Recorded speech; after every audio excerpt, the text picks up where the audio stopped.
Hey, this is Dean again.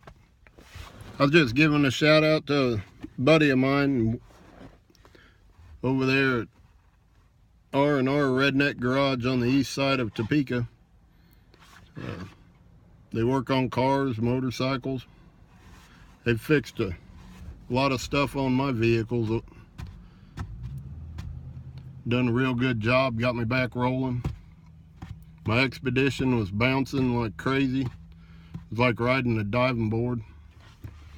Springing all over everywhere. The air suspension went out, and they swapped out my rear airbags and for some springs, and the front shocks, changed them out for me with some link bolt bushings, and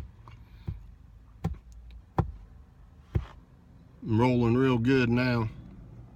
Still have some stuff needs done. Gotta fix apart my transmission solenoid.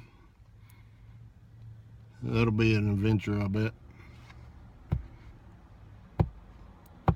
Have a good one.